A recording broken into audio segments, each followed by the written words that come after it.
He made dream automobiles out of actual garbage, welded and quiet, and grinned for the cameras for years. It's what you create, not what you possess. However, something far darker was roaring in the background, hidden beneath the flash of chrome and the boom of motors.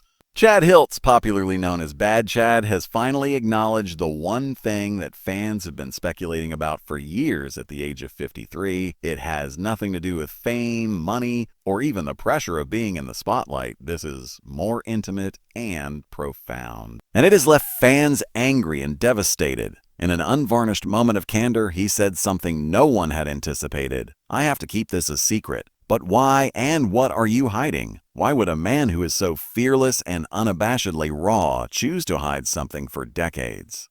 Now that the truth is out, everything we believe to be true is altered. Bad Chad is who? He was simply Chad Hiltz from the tiny hamlet of Canning, Nova Scotia, long before the world became to know him as Bad Chad.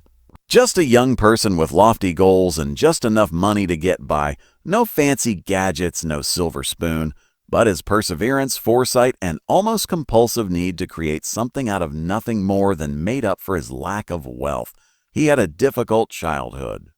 After dropping out of high school and enduring a difficult upbringing, Chad appeared headed for a modest, industrious existence away from celebrity. However, a mechanical genius who could transform junk metal and disassembled parts into stunning custom automobiles was concealed among that small-town insurgent. He frequently used materials that other builders wouldn't even touch to weave together his raw, creative, and radically unorthodox constructions. That's precisely what set him apart. The debut of Bad Chad Customs on Discovery Channel was Chad's big break. Shining luxury garages and large budget projects were not the focus of the presentation. It was something else. The show followed Chad and his close-knit team, which included his partner Jolene McIntyre, as they took on ambitious projects on limited budgets. It was set in Hiltz Auto Co., his small garage in Nova Scotia. In addition to the automobile's inventiveness, viewers were immediately captivated by Chad's magnetic disarray. Millions of people watched the first season of the Discovery Channel series Bad Chad Traditions in 2019, according to Hiltz. Furthermore, social media was our only option after COVID caused a delay in the third season's development. He was the real deal to his supporters. Purist norms and industrial regulations didn't matter to him. He would transform airplane components into spoilers and solder license plates onto fenders. He didn't pretend to be someone he wasn't, and he was tenacious and scrappy. He became instantly famous due to his unique sense of style, unbridled energy, and blunt honesty. But he was creating a story, not just automobiles. That underdog genius myth. A man who lived outside the system, broke the mold, and defied expectations. Thousands of people all across the world were inspired by that narrative, but it also set an unrealistic standard. Chad became a representation of unrestrained inventiveness, albeit at a high cost. Behind the scenes, he started to feel the weight of an ever-increasing fan base, the pressures of television production, and the demands of ongoing innovation. Chad maintained his visibility and vulnerability, in contrast to many reality stars who slipped into comfortable anonymity. Every choice, initiative, and post was carefully examined, and gradually things started to change. Online, whispers started to circulate. Was he exhausting himself? Was he succumbing to the pressure? A few admirers observed shifts in his behavior. He was still intelligent, but he was also more aloof and preoccupied. Though it flickered occasionally, the spark was still present. Then there were those who were critical. Just as many ardent admirers questioned his craftsmanship as there were who applauded his inventiveness. His builds were dissected by keyboard experts. His methods were ridiculed in online forums. Whines. He was accused of being careless by some. He was merely a TV mechanic, according to others, showman rather than craftsman. Even so, Chad has continued to smile, develop, and move forward. Because, as it turned out, he had been hiding something for years that was happening behind the scenes. And the mystique was shattered when he eventually declared, "I'm forced to hide this." Although he was in suffering, the man's admirers said they knew he was real. Furthermore, even Chad couldn't outbuild this secret, creating a myth, the man versus the image. When Chad Hiltz took center stage as Bad Chad, an unexpected event occurred. In the world of custom cars, he not only rose to fame but also became a myth, a symbol, and a living example of defiance, perseverance, and unreserved independence. It wasn't made in a studio in Hollywood. Neither branding specialist nor publicist promoted it. It developed naturally. One roof cut, one backyard weld, and one unyielding choice at a time, as Chad turned actual scrap into rolling pieces of personal expression rather than just cars fans watched in wonder. People adored him for breaking the rules because he didn't believe in them. He was the one who didn't fit in. He was dressed in tattered t-shirts rather than store uniforms with embroidery. If necessary, he used a kitchen spoon to spray paint. With a hammer and determination, he would reshape corroded metal. It appeared chaotic to others. It appeared to be freedom to others. Chad Hiltz did more than just construct automobiles. He was creating a compelling story, and it was captivating. Bad Chad Customs provided something genuine, or at least something that seemed genuine in a world full of overproduced TV series and phony drama. The skeleton workforce, the small-town garage, and the unachievable deadline. The conflict between Chad's extravagant plans and his financial constraints. Everything operated like magic. For the contemporary gearhead, he became a folk hero. It's incredibly genuine and unvarnished. And Jolene McIntyre stated, "I think that's our competitive advantage over other YouTube channels. We demonstrate the actual procedure from beginning to end, whereas they don't."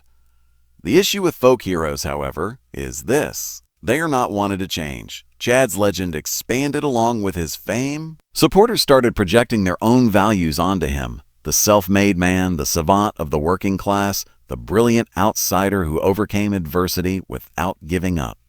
Many people found great meaning in the fact that he became the success story of the average person. However, it also turned into a cage. Chad had to transcend himself in order to live up to the mythology. He needed to be always innovative, fearless, and proactive. He was unable to have a poor day, make a mistake, or acknowledge uncertainty or fear. It was imperative for the man behind Bad Chad to keep up with his outrageous persona at all costs. It began quietly. A shorter than normal video there, a missed post here.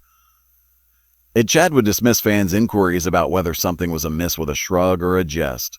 But eventually the fissures showed. The tension was mounting, the workload continued unabated, and the anticipation increased with every new episode or vehicle unveiling. Watching for entertainment purposes was no longer the norm. They observed in order to evaluate, test, and critique him. At that point, fandom's darker side emerged. Every message of praise was followed by one full of derision, skepticism, or plain hatred. He was a hack, according to some. Others said that his tactics put clients in danger. Some even questioned his character intelligence and even his connection with Jolene. What began as criticism turned into something personal. However, Chad remained intact even at that point. He intensified. He put more effort into his projects, uploaded lengthier films, and added more flair, edge, and detail. He wasn't merely attempting to disprove his detractors. He was making an effort to live up to the myth that had been spread about him. A mythology in which weakness was not tolerated. "I'm not okay," legend who couldn't acknowledge it.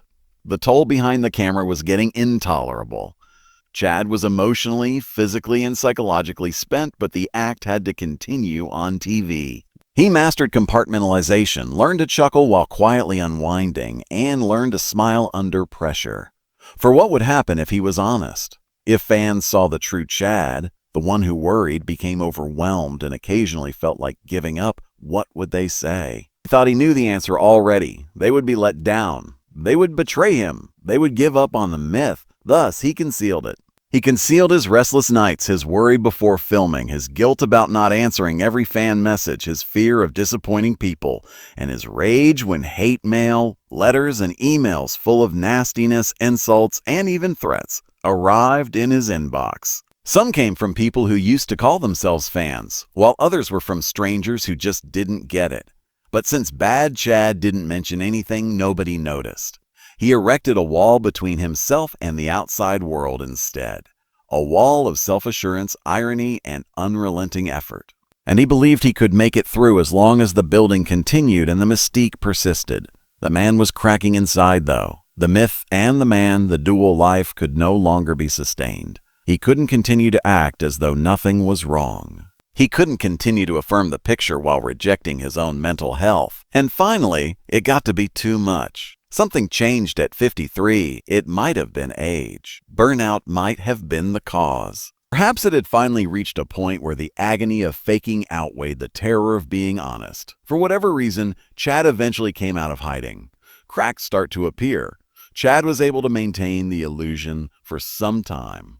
The movies became more stylized, the cars more intricate, and the builds crazier. The vitality? Electricity is still present. However, observant admirers started to realize that something had changed.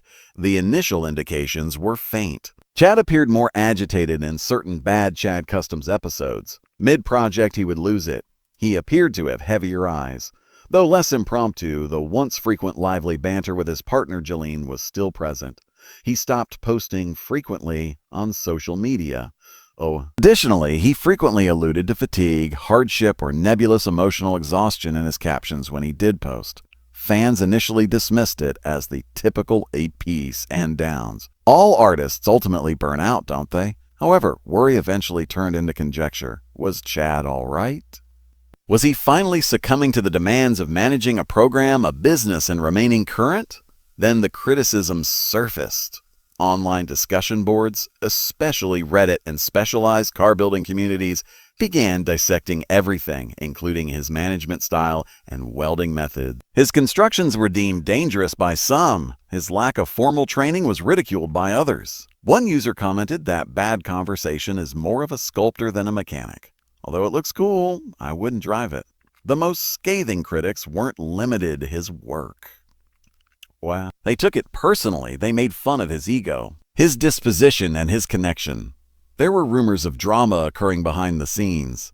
Anonymous accounts left cryptic comments regarding Hiltz Auto Co.'s actual operations, and some even conjectured about breakups, breakdowns, or both when Jolene stopped posting on Instagram. Chad never responded to the rumors directly. His style was never like that. However, his smile appeared forced in several videos, his gaze flitted further, as though looking for something that is just beyond the picture. It was getting more difficult to conceal the truth. Chad was drowning in private. The hate mail had grown into a constant flow rather than a few anonymous insults. He was accused of selling out in some letters. Others made fun of his past, his body, and his demeanor. Some even contained subliminal threats. He initially made an effort to ignore them. Then he went into hiding, occasionally from himself and occasionally even from Jolene. In a drawer, a tiny heap of suffering is silently growing. It didn't matter, he reminded himself. He was stronger than this and could outshine the hate. In his heart, though, it was more important than he wanted to acknowledge, and it seeped into everything else the more he suppressed it. His inventiveness, concentration, tolerance, and happiness. His favorite thing, in fact. Doubt and pressure had taken over the building. No longer was every car merely a project. It was a defense, a last-ditch effort to disprove the trolls and preserve the myth. However, a man can only wear a mask for so long. He would soon shatter rather than merely display cracks. When he finally did, supporters were astounded by both what he had disclosed and how long he had kept it a secret. The acknowledgement? What he eventually admitted at the age of 53. A silent video was uploaded on the internet late one evening. There was no hoopla, no planned event, and no dramatic buildup. Alone in his garage, Chad Hiltz is at last prepared to speak about what he has kept hidden for years. No flamboyant gestures, no showmanship, no tank tops. He appeared older than normal and exhausted, as if the burden of something long concealed had finally taken its toll on him. Chad showed a part of himself that few had ever seen in this uncensored moment. Raw, vulnerable, and emotionally depleted. Eventually, after decades of persevering with courage and fortitude, he acknowledged that he had been struggling in secret. The reason? A constant barrage of personal assaults, criticism, and hate mail that had piled up over a number of years. It began modestly, with the odd, angry email sent out after a new episode. At first, he didn't give it any thought, assuming that was part of the deal. However, the tone grew rougher, and the volume rose over time. What started out as criticism of his techniques or automobile designs gradually evolved into extremely personal and frequently harsh remarks that attacked not just his work, but also his personality, intelligence, and even private life. As the negativity grew more intense, Chad established a routine. He would compile the worst messages and either write them down or print them out. He kept them hidden in one of his workshop's drawers. Eventually, that drawer came to represent his own personal trash can for the negativity he would not allow others to see. Not Jolene, not his team, nor his fans. He couldn't afford to be open about how much it all hurt because of the obligation to uphold the public perception of Bad Chad as the brave rebel who never allowed anything shake him. Opening up would be interpreted as weakness, he thought. A betrayal of the persona that fans had grown to love. He therefore performed the role. He concealed everything else behind the camera while grinning and building. However, his refusal to accept it did not erase the emotional toll. His creative approach was infiltrated by the anxiousness. His face started to show signs of weariness. His former delight in creating art out of rust gradually gave way to a grating sense of duty. He was no longer only a car builder. In order to defend himself against the things being spoken about him, he started constructing armor. That silence became too painful to endure emotionally. Thus, in this uncommon and solemn movie, Chad removed the mask. He didn't make it dramatic. He just stated the facts. He had been forced to internalize the venom that had been thrown at him for years. Because he felt that maintaining the myth that others wanted him to sustain was more important than his mental health, he had decided to suffer in silence. Chad's revelations extended beyond his own struggles. It brought attention to a more significant problem: the unseen weight that public personalities, particularly those praised for their toughness, bear. People like Chad are supposed to be unbreakable in a society where showing weakness is frequently seen as failure, and they suffer alone when they're not. His choice to speak up at last did more than simply dispel the negative perception of Chad. It forced everyone in the crowd to reconsider their initial expectations of him. The video basically showed a man deciding to come out of hiding, even if it meant disappointing those who thought he was untouchable. There was no dramatic conclusion or closure. The man behind the mythology then came into full view. He was real, not perfect, and not unbeatable. Regaining his voice on YouTube and TV, Chad Hiltz quickly rose from being the tenacious underdog from Nova Scotia to becoming a well-known personality in the custom automobile industry when Bad Chad Customs debuted on the Discovery Channel. The idea behind the show was original. Without any formal training, a small-town genius creates crazy inventive automobiles using junkyard remnants and salvage debris. No extravagant sponsors or huge budgets, just unadulterated talent and unrelenting effort. The audiences were captivated.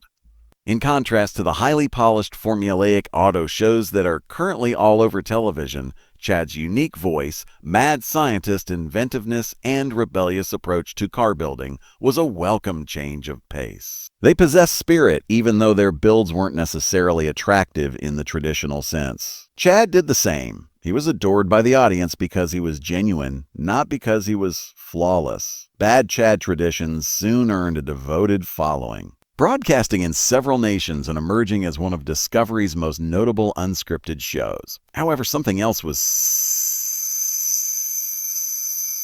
The show's production needs grew along with it. What began as an impromptu hands-on, let's build it and see type of event evolved into one that was more organized, polished, and marketed. Storylines were what the producers desired. They desired strict deadlines. Drama was what they desired, not only from the vehicles, but also from Chad. The gritty quality that had initially drawn viewers to the show started to seem filtered. To get better photos, scenes were repeated.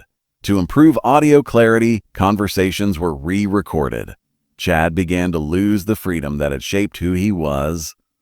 Additionally, although Bad Chad's brand was growing rapidly, the man behind it was subtly growing weary. Chad shifted his attention to YouTube, a smaller screen that he could actually control in the midst of this media frenzy. He has previously experimented with the site, sharing updates from his shop, time lapses of construction, and behind-the-scenes footage.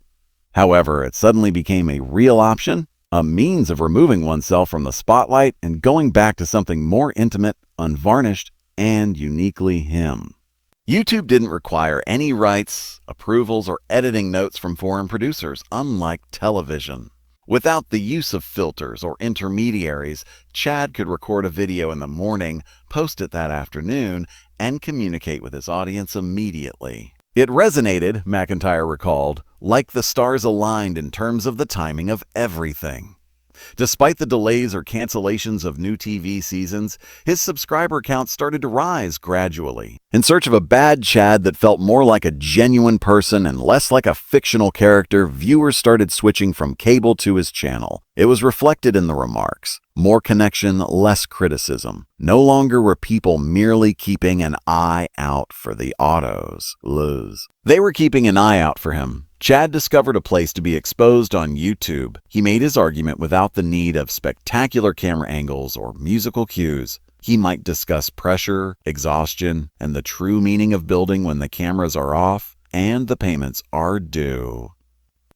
He didn't have to worry about whether his stories would fit the episode. Hiltz explained how they moved their focus to social media once the pandemic shut down Season 3, saying, "We've turned a TV proposition into a multi-million-dollar YouTube channel." He even started trying out new kinds of content, including fan Q&As, philosophical monologues while sanding down fenders, and even tangential thoughts about creativity, mental health, and life outside the garage. These productions lack polish. They were portable, wobbly at times, and occasionally babbled, and they worked for precisely that reason. Chad didn't seem to be performing for the audience. Instead, it seemed like he was seated across from them. His YouTube channel has a societal impact in addition to a personal one. Chad provided something unique in a time when influencers meticulously arrange every moment of their lives. Imperfection with meaning, a place where he could be passionate without coming across as theatrical, a place where he could make mistakes, own up to them, and move on. His channel became into a safe haven for everyone feeling depressed by unrealistic expectations, not just auto enthusiasts. Additionally, the sense of community expanded along with the channel. In their comments, viewers shared personal tales of projects they were scared to begin, criticism they had gotten for doing things their way, or ways they had felt compelled to conceal their difficulties. Chad was more than a builder now. He was now a reflection. A reminder that genuineness always triumphs over gloss. Perhaps more potent than his TV career, Chad's online presence now has millions of views and a huge global following on YouTube. Even if he doesn't have the full support of a network, he does have genuine connections, which are far harder to create. What's the best part? He is free to do it how he sees fit. No executive memos, no phony schedules, and no pressure to be someone he's not. By using YouTube to regain his voice, Chad didn't simply stop watching TV. He moved in the direction of something more sincere, more enduring, and significantly more significant. Contracts and ratings don't define this phase of his career. It is characterized by freedom. What will happen to Chad Hiltz next? Despite stepping away from television, Chad Hiltz isn't slowing down. He's only changing gears. His YouTube channel has developed into his actual creative home as of late. He has complete control over everything, and it's unscripted, raw, and just how he wants it. Fans now witness a more genuine Chad, imparting hard-won skills from years in the shop, welding in real time, and responding to queries live. There is no longer any pressure from network expectations. Freedom, something more profound, has taken its place. In addition, Chad and his partner Jolene are creating a community outside of the screen. Plans for exclusive material are underway. Fans may meet him, ask him questions, and get their hands dirty at live events and personalized classes. These days, he wants to link more than just construct automobiles. Chad's next chapter isn't about repairing his image. Rather, it's about finding his purpose again, whether that be through group builds, online mentoring, or increased behind-the-scenes access.